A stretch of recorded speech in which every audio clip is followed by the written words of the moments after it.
So I'm Sheila Wickens, I'm from Move Food. Our group, we're looking at growing, cooking and eating in schools. And I suspect we want to even get you to step back from that and think bigger, because it's not just about growing, cooking and eating, it's about sustainability, it's about health. So we want to first of all share our vision, because the whole project, the whole conversation has been about the vision for 2030. And as part of that vision, I want you to use your minds and start visualizing. So you're going to go to a school in 2030, and when you walk up to the school, you see there's children outside and they're learning outside. It's not playtime, they're doing outside learning, and that's normal. This is something I'm absolutely borrowing. I don't take credit for this. As you walk up to the school, a butterfly lands on your nose, because the biodiversity at this school is so rich. They've done so much work to both improve the carbon in their soil, to improve the biodiversity, and to have children learning to grow as normal and cook as normal and eat the food they produce at school. It's just normal. A butterfly lands on your nose. I thought that was beautiful.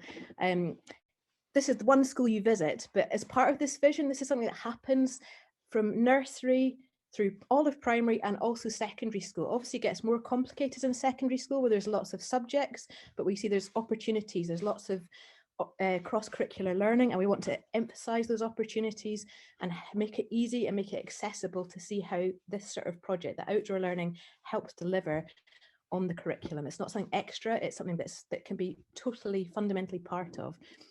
And again, we're focusing about our vision.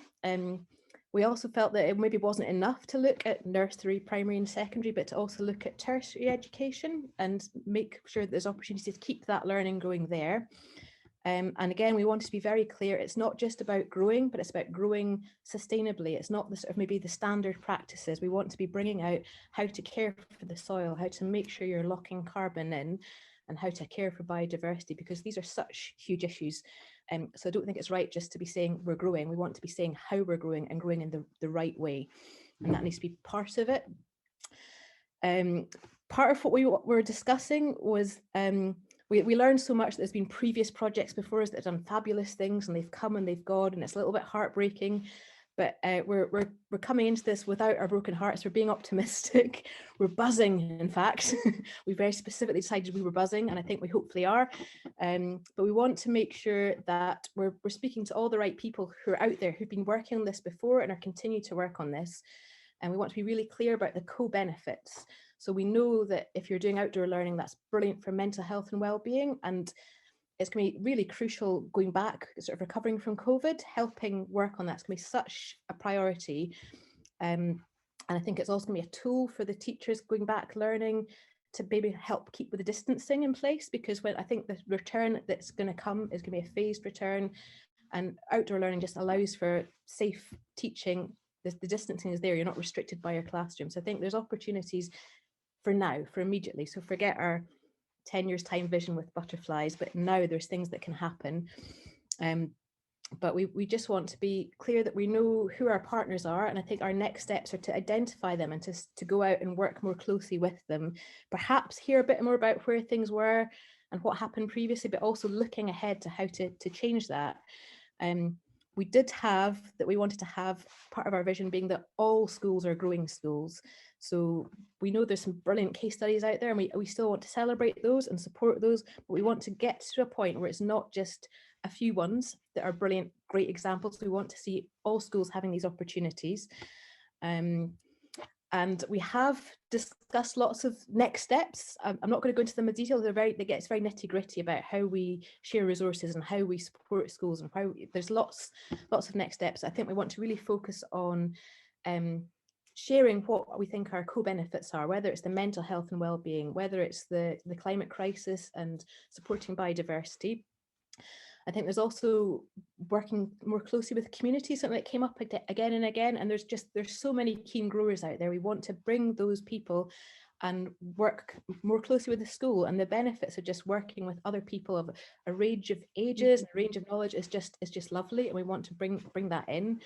I think one of the things that I've heard from some of the other groups, and we've touched on in our group, but not as clearly, is that when we're speaking to all these different partners, they all have different agendas, whether it's nutrition, whether it's health and well-being, whether it's sustainability. We need to learn their languages. We need to know what is important to them and gather the evidence to help support, to show why what we want to do is working. And if they're speaking in terms of carbon in the soil, we need to go out and measure that. If they're speaking about well-being, we need to know what their measures are and make sure we can deliver and show that what we're delivering works in those terms.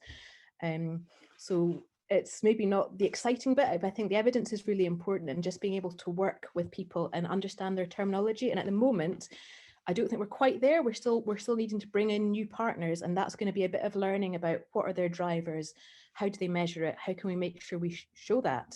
We might find, if we're looking at the waste management side of it, there's brilliant opportunities to make the composting much more integral into what happens in schools. It's not just something you do in your growing lesson. You do it at lunchtime, you do it at playtime, you do it you do it in any cooking, and we just want to make sure that's just normal and part of everyday school life, and that those children that start in nursery, go through primary school, go through secondary school, it's there, it's normal, it's in every part of their learning. It's not something specifically do at learning to grow time. It's just comprehensive. And I think the paid role part came back. I don't think we're at this stage yet, but it does sound like it's something that needs to be bigger. It does need to be supported.